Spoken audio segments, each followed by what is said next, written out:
আজ অনেক দিন পর গ্রামের বাড়িতে যাচ্ছি।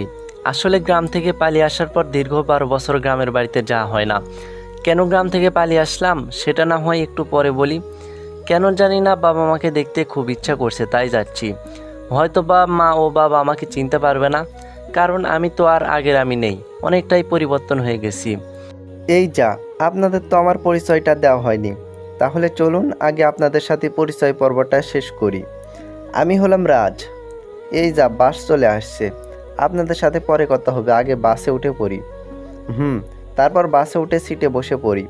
সিটে বসে চোখ দুটি বন্ধ করতেই 12 বছর আগের ঘটনা চোখের সামনে ভেসে উঠতে লাগলো।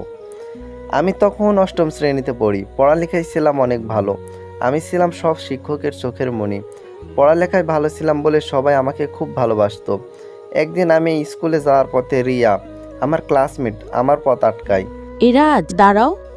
বলো, কি বলবে? না, তেমন কিছু বলবো না, চলো একসাথে স্কুলে যাই। চলো তাহলে। তারপর আমরা দুজনে চুপচাপ হাঁটতে লাগলাম।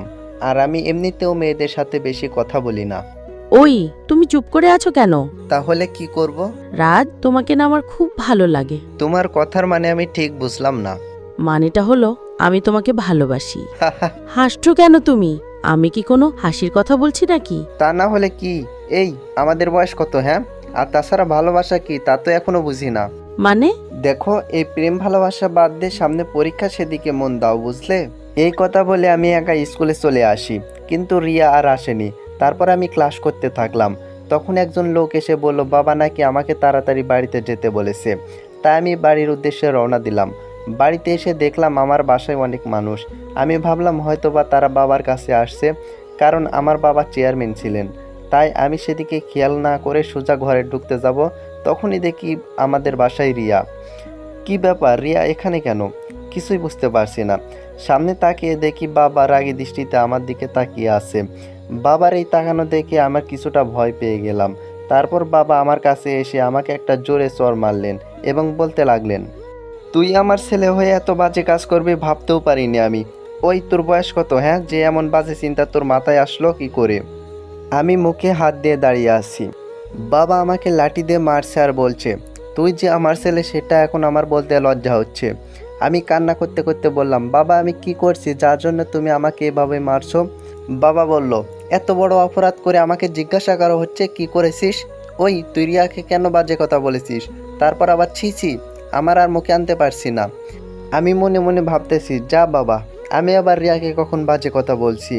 গ্রামের মানুষ বলতে লাগলো, দেখুন চেয়ারম্যান সাহেব, আপনার ছেলে বলে আজ এই অল্প বয়সে বাজে কাজ করার মতো সাহস পাইছে। তাই আমরা সকলে আপনার কাছ থেকে ন্যায় বিচার চাই। বাবা বলতে লাগলো, শুনুন, আপনারা সবাই জানেন যে আমি কোনো অবিচার করি না। আর আজ আমার নিজের ছেলে অপরাধ করছে, তাই তার সময়ও ন্যায় বিচারই করব। আমি বললাম, বাবা বিশ্বাস করো, আমি রিয়াকে কোনো বাজে কথা বলি নাই। বাবা বলল, চুপ কর শয়তান, তোর জন্য আমার মান সম্মান যা আছে সব শেষ হয়ে গেছে। আমি আর তোর কোনো কথা শুনতে চাই না। আমি আর কিছুই বললাম না, কারণ আমার কথা আর কেউ বিশ্বাস করবে না। রিয়ার দিকে তাকিয়ে দেখি সে আমার দিকে তাকিয়ে মিটমিট করে হাসছে। বাবা বলল, শুনুন সবাই, যেহেতু রিয়া ও রাজ দুজন এখন ছোট, তাই তাদের প্রাপ্তবয়স্ক হলে রিয়া ও রাজের একসাথে বিয়ে দিয়ে দেওয়া হবে। তারপর বাবার কথা শুনে সবাই হাসি মুখে যে যার বাসায় চলে গেলেন। সবাই যাওয়ার পর আমাকে রুমে আটকে লাঠি দিয়ে অনেক মারছিল। আমি শুধু চিৎকার করে বলছিলাম, বাবা আমি কিছুই করি নাই। কিন্তু বাবা আমার কোনো কথাই শুনছিলেন না। মা বাবাকে অনেক বলার পর আমাকে মারে না। আমি মাকে বললাম, বিশ্বাস করো মা, আমি কিছুই করি নাই। মা আমাকে বুকে জড়িয়ে নিয়ে বলে, আমি জানি বাবা তুই এসব কখনো করতে পারিস না। তারপর আমি রাতে ঠিক করলাম আমি আর এই গ্রামে থাকবো না। তাই রাতের আধারে গ্রাম থেকে পালিয়ে যাই। কথাগুলো ভাবতে ভাবতে হঠাৎ বাসের হেল্পার বলল, ভাইজান নামবেন না? আমি বললাম, ও হ্যাঁ। পুরনো কথা ভাবতে ভাবতে কখন চলে আসছি টেরই পাই নাই। তারপর বাস থেকে নেমে আশেপাশে তাকিয়ে দেখলাম গ্রামটা আগের থেকে অনেক পরিবর্তন হয়ে গেছে। কিছুই চিনতে পারছি না। তারপর রাস্তা ধরে হাঁটতে লাগলাম। হঠাৎ পেছন থেকে একটা গাড়ি এসে আমাকে ধাক্কা মারে, আর আমি সাথে সাথে রাস্তার একপাশে পড়ে যাই। গাড়ির গতি বেশি ছিল না, তাই বেশি কিছু হয়নি, শুধু ডান হাতটা একটু কেটে গেছে। তারপর গাড়ি থেকে একজন মধ্যবয়স্ক লোক আমার কাছে এসে বলে, আরে বাবা তুমি ঠিক আছো তো? আমি লোকটির মুখের দিকে তাকাতেই অবাক হয়ে গেলাম, কারণ এই লোকটি আমার বাবা। এতদিন পরেও আমার বাবাকে চিনতে একটুও সমস্যা হয়নি। কিন্তু বাবা আমাকে চিনতে পারে নাই, আর চিনার কথাও না। আমি এক মনে তার দিকে তাকিয়ে আছি। তারপর সে আবার বলতে শুরু করলো, বাবা আসলে মোড়ের উপর তো, তাই আমি খেয়াল করতে পারি নাই। তোমার কিছু হয়নি তো? আমি বললাম, না আঙ্কেল, আমার কিছু হয়নি, আমি ঠিক আছি। তারপর বাবা বলল, আরে তোমার ডান হাত দিয়ে তো রক্ত বের হচ্ছে, দেখি হাতটা এদিকে দাও তো। আমি হাতটা তার দিকে এগিয়ে দিতে গিয়ে থেমে গেলাম, কারণ আমার ডান হাতে একটা জন্মদাগ আছে, যেটা দেখলে বাবা ঠিকই চিনতে পারবে। তাই আমি বললাম, না আঙ্কেল, সমস্যা নেই, হালকা একটু কেটেছে, ওতে কিছু হবে না। বাবা বলল, কোনো ক্ষতকে ছোট করে দেখতে নেই, চলো তোমাকে ডাক্তারের কাছে নিয়ে যাই। তারপর অনেক জোরাজুরির পর ডাক্তারের কাছে গেলাম। ডাক্তারকে বললাম ডান হাতে যেন এমনভাবে ব্যান্ডেজ করে যেন হাতের জন্মদাগটা না দেখা যায়। ডাক্তারও তাই করলেন। ব্যান্ডেজ করা শেষ হলে বাইরে আসতেই বাবা বললেন, দেখছো, তুমি তো বললে ছোট্ট একটু কাটছে, তাহলে এত বড় ব্যান্ডেজ কেন? আমি বললাম, আসলে আঙ্কেল, পুরো কথা বলতে না দেই। বুঝতে পারছি, তুমি আমাকে মিথ্যা বলছো। আমি চুপ হয়ে আছি। বাবা বলল, তা তোমাকে তো এই গ্রামে নতুন দেখছি, কারো বাড়িতে বেড়াতে আসছিলে নাকি? আমি বললাম, না আঙ্কেল, আমি শহরে থাকি আর গ্রামে ঘুরতে আসছিলাম। বাবা বললেন, ও আচ্ছা। আমি বললাম, আচ্ছা আঙ্কেল, এখানে থাকার মতো কোনো ভালো হোটেল আছে নাকি? বাবা বললো, কেন, হোটেল খুঁজতেছো? আমি বললাম, যে কয়দিন গ্রামে থাকবো সে কয়দিন থাকার জন্য তো একটা জায়গা দরকার, তাই ভাবছিলাম হোটেলে থাকবো। বাবা বলল, আরে হোটেলে থাকবে কেন, তুমি হচ্ছ আমাদের গ্রামের মেহমান, তাই তুমি আজ থেকে আমার বাড়িতে থাকবে। আমি বললাম, না আঙ্কেল, আমি আপনার বাসায় থাকতে পারবো না। বাবা বলল, আরে কেন পারবে না, আর আমার কারণে তোমার হাতের এই অবস্থা, আর তুমি যদি আমার বাড়িতে থাকো তাহলে আমার নিজেকে আর অপরাধী মনে হবে না। আমি বললাম, আচ্ছা ঠিক আছে। বাবার কথা শুনে আর না করতে পারলাম না, আর তাছাড়া মাকে কাছ থেকে দেখার এর থেকে বড় সুযোগ আর পাবো না। তারপর গাড়িতে করে বাড়ির উদ্দেশ্যে যাচ্ছি। বাড়িতে পৌঁছানো মাত্রই একটি মহিলা আমার দিকে আসতে লাগলো। আমি তার মুখের দিকে তাকিয়ে চিনতে পারলাম এটাই আমার মা। তারপর মা বললেন, তোমার আসতে এত দেরি হলো কেন? বাবা বলল, আর বলো না, পথে একটা অ্যাক্সিডেন্ট হয়। মা বলল, সে কি, তোমার কিছু হয় নাই তো আবার? বাবা বলল, না, আমার কিছু হয় নাই। তারপর মা আমার দিকে তাকিয়ে বলল, তা তুমি কে বাবা? আমি মাকে সালাম করে বললাম, আমি। আমার কথা সম্পূর্ণ করতে না দিয়ে বাবা বলল, আরে এর সাথেই তো আমার গাড়ির ধাক্কা লাগে। মা বলল, তোমার নাম কি বাবা? আমি আমার নাম বললাম, জীবন। মিথ্যা বললাম। দেখলাম মা আমার দিকে তাকিয়ে এক পলকে তাকিয়ে আছে, কিছুই বলছে না। বাবা বলল, কি হলো? আরে এভাবে ছেলেটাকে বাইরে দাঁড়িয়ে থাকতে দিবে নাকি ভিতরে নিবে? মা বলল, ও হ্যাঁ, এসো বাবা, ভিতরে এসো। মা বলল, তা বাবা, তুমি কই থেকে আইছো? আমি বললাম, জি, ঢাকা থেকে। মা বলল, এর আগে কি কোনোদিন এখানে আইছিলা নাকি? আমি বললাম, না, এবারই প্রথম আসলাম। মা বলল, কেন জানি না, তোমাকে দেখে মনে হচ্ছে আমার আপন কেউ। মার কথা শুনে আমার দু চোখ বেয়ে পানি পড়তে লাগলো। আমি তাড়াতাড়ি করে চোখের পানি মুছে ফেললাম। তারপর মা আমাকে একটা রুম দেখিয়ে বললেন, নাও বাবা, তুমি এই রুমটাতে থাকবে। আমি বললাম, আচ্ছা। মা বললেন, আমি তাহলে আসি কেমন বাবা? তুমি বরং একটু রেস্ট নাও, আর কিছু দরকার হলে আমাকে বলবে, কেমন? আমি বললাম, ঠিক আছে। মা বলল, লজ্জা পেও না যেন। এই কথা বলে মা চলে গেলেন। আমি আমার রুমে ঢুকে ফ্রেশ হয়ে নিলাম, আর ভাবতে লাগলাম, বাড়িতে তো শুধু মা আর বাবাকে দেখছি, তাহলে মিমকে তো দেখছি না। ও, আপনাদের তো বলতে ভুলে গেছি, মিম হলো আমার ছোট বোন। তারপর একটু পর রাতের খাবার খাওয়ার জন্য বাবা নিজে আমাকে ডাকতে আসলেন। বাবা বললেন, তোমার হাতের অবস্থা কেমন এখন? আমি বললাম, জি আঙ্কেল, এখন অনেকটাই ভালো। বাবা বললেন, তাহলে চলো একসাথে বসে রাতের খাবার খেতে খেতে কথা বলা যাবে। আমি বললাম, আচ্ছা আঙ্কেল, চলেন। রাতের খাবারের কথা শুনে মনটা যেন আনন্দে ভরে উঠলো। আজ কত বছর পর মায়ের হাতের রান্না খাবো, আমার যে আর তর সইছে না।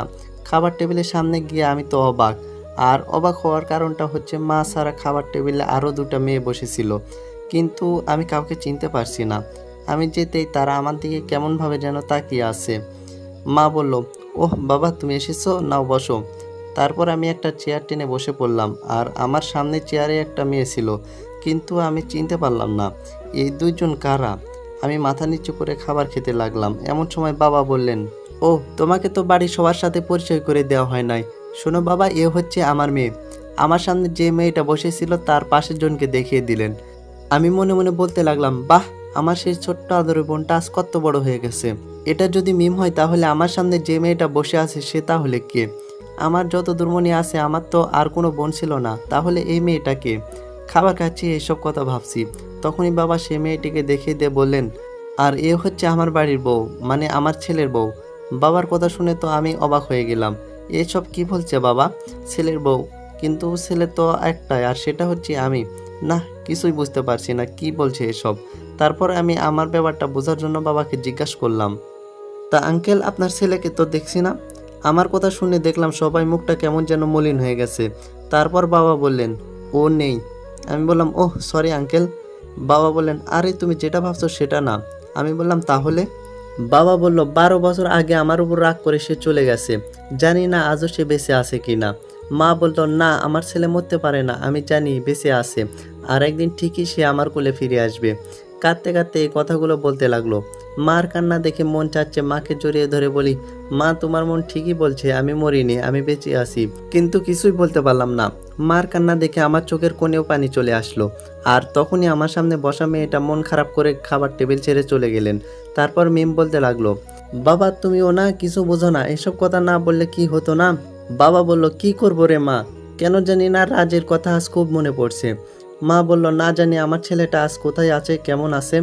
এ কথা বলে আবার কান্নাকাটি করতে লাগলো। আর আমিও খাওয়া শেষ করে যত দ্রুত সম্ভব রুমে চলে আসলাম। আর একটু সময় ওখানে থাকলে হয়তো বা নিজেকে আর কন্ট্রোল করতে পারতাম না। তারপর ঘুমাতে গেলাম, কিন্তু একটা কথা কিছুতেই মাথায় আসছে না, কে ওই মেয়েটা, আর কেনই বা বাবা ওই মেয়েটাকে ছেলের বউ বলছে। না, আমি আর কিছু ভাবতে পারছি না।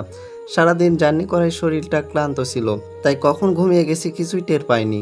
অনেক সকালে ঘুমটা ভেঙে গেল, তাই ভাবলাম একটু ছাদে যাই। শীতের কুয়াশাতে আশেপাশে কিছুই দেখা যাচ্ছে না, খুব ভালোই লাগছে এই আবহাওয়াটাকে। আজ অনেক বছর পর ছাদে উঠলাম। যখন বাড়িতে ছিলাম তখন তো এই ছাদে সবসময় পড়ে থাকতাম, পুরনো কথাগুলো ভাবছি। কিছুক্ষণ পরে দেখলাম বাবাও ছাদে আসলেন, এসে আমাকে বললেন, জীবন বাবা তুমি এখানে? আমি বললাম, জি আঙ্কেল, একটু ছাদটা ঘুরে দেখছিলাম আর কি। বাবা বললেন, চলো তাহলে বাইরে থেকে ঘুরে আসা যাক। আমি বললাম, জি আঙ্কেল চলুন তাহলে যাওয়া যাক। তারপর আমি আর বাবা ছাদ থেকে নামছি, তখন বাবা একটা রুম দেখিয়ে বললেন, এটা হচ্ছে, পুরো কথা বলতে না দিয়ে আমি বললাম, এটা হচ্ছে আপনাদের রুম। বাবা অবাক হয়ে বলল, তুমি জানলে কি করে? আমি মনে মনে বললাম, এই রে কি বলে ফেললাম। বাবা বলল, কি হলো চুপ করে আসো যে? তো বন্ধুরা, প্রথম পর্ব এখানেই শেষ হচ্ছে। দ্বিতীয় পর্ব চাইলে চ্যানেলটি সাবস্ক্রাইব করে পাশে থাকুন। ধন্যবাদ।